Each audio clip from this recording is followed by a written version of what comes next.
Continuation passing style is a style of programming which is typically used in languages such as JavaScript, where after doing a particular function, you specify the continuation as another function and then another function and so on and so forth. Well, continuation passing style in C# can be used in a different fashion, and I'd like to demonstrate the way that I personally use it when describing complex algorithms. So the situation is that you have a complicated algorithm, and the question is, how do you split it into separate components? I mean, if it's a very long calculation, how do you split it into the different parts? So we're going to take a look at an example. Let's suppose that we have a quadratic equation solver. Quadratic equation solver.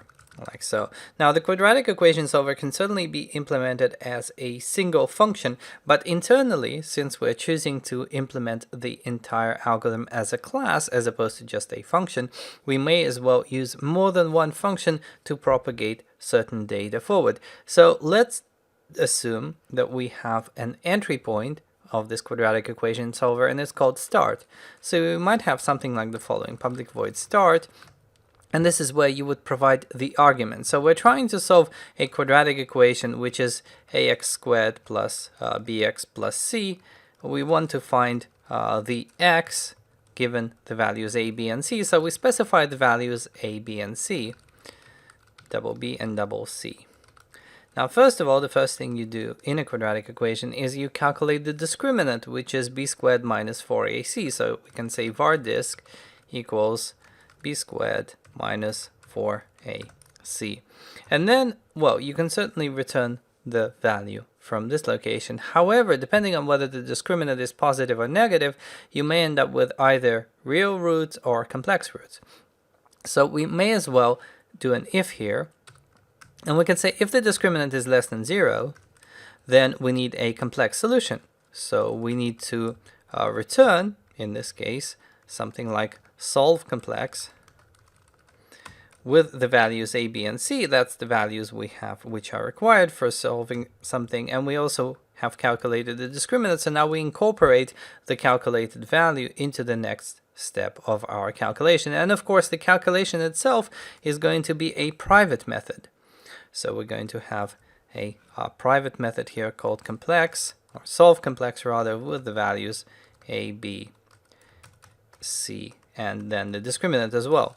So here is where we implement the actual solution. So we can, for example, calculate the root of the discriminant using complex numbers. So I'll do complex.sqrt, new complex. We need to turn the discriminant into a complex value like this. And then we return a tuple, because there are two solutions. So we return tuple.create, and here we can, for example, we can say either minus b plus root disk divided by 2a, or the same but with a minus. Now, of course, we now need to talk about return types for these functions. So the return type here has to be a tuple of two complex values, and then of course this means that the start has to be the tuple of two complex values as well. Okay, so we've defined the overall interface, but there is another case, and the other case is where the discriminant is 0 or positive, in which case we can just solve simple, return solve simple a, b, and c, and the discriminant, and here things will be somewhat easier because we're not working with complex numbers, even though we do have to return complex numbers. So here is the function. Let me rename the arguments. So a, b, and c here.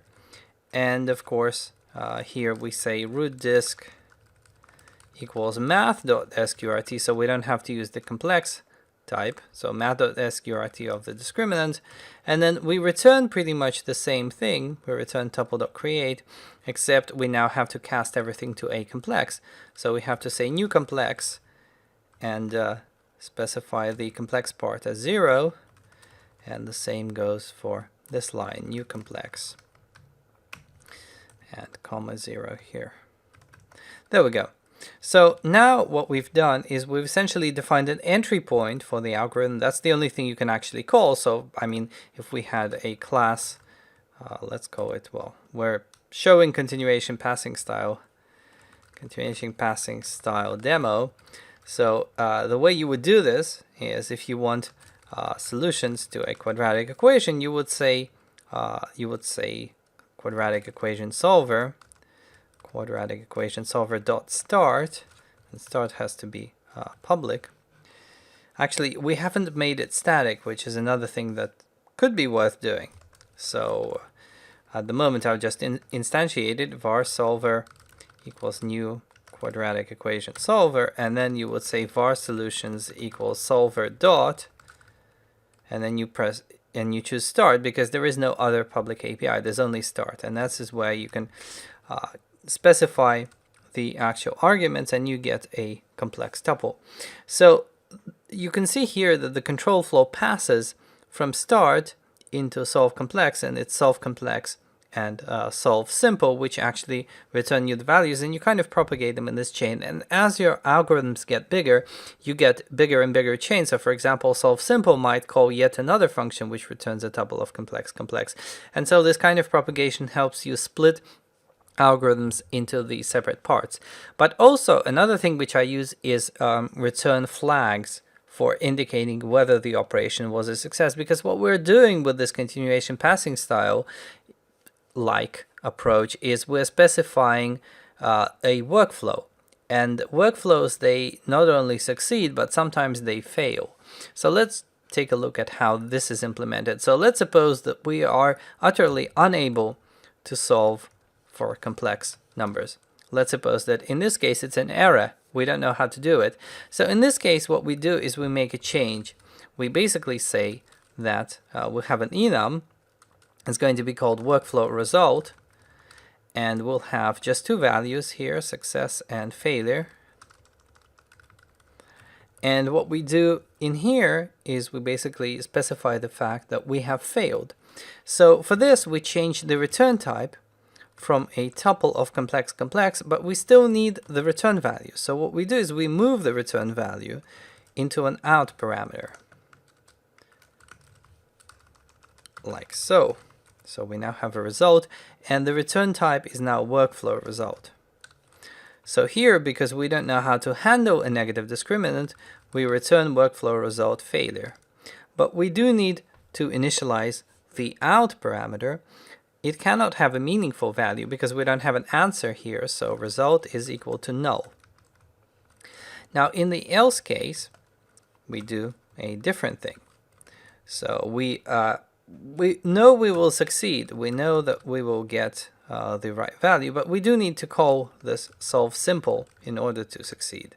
So we call solve simple, and once again, solve simple also has to have an out parameter of pretty much the same type. So here in solve simple, if we go towards the end here, we need another out parameter called result.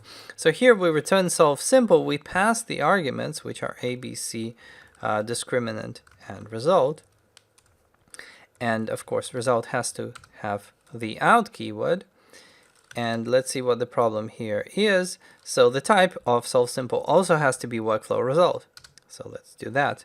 And then, of course, instead of making a tuple here and returning it, we say result equals, and we assign the tuple, and then we return workflow result success. So in this case, we succeed, and we also assign the out parameter as well. So this is how you would go about implementing the actual calculation in terms of not just the result, which you can then use. So the actual construct here would be different because you do solver.start, but this is just a flag. So here you have a flag indicating whether the result was true or false, and then you have here the actual solutions, the actual solution to the equation. So we make a local parameter here. You obviously need the out keyword, and then of course you say if the flag is equal to success, this is when you can actually start using the solution and operating on it. So this approach which I use quite a bit, is how you would define complex algorithms. You can have a lot more than just an enum. You can have, fully fledged error messages and whatnot indicating why we couldn't calculate a particular thing. And that is what gets propagated and gets returned through all the functions. And the return value is returned as simply a tuple. Now you can make a tuple out of the result type as well as workflow result. That's also possible. You can also build your own custom types if you want to for these kinds of purposes, but this is how I typically do it. So I have workflow result as the return type of all the chain of continuations, and I have the actual result as an add parameter. The last thing I want to show is that some of the things here are redundant. Like for example, let's take this parameter C. Now the parameter is actually not being used, so you may as well remove the parameter and update all the usages. You'll notice it's gone from here and it's gone from here as well, because C isn't used in this part of the calculation. It's only used for the discriminant. It's not used for the final part of computing the final values. So here you can sort of keep reducing the number of arguments and keeping only those arguments which are actually necessary for calculating the final value.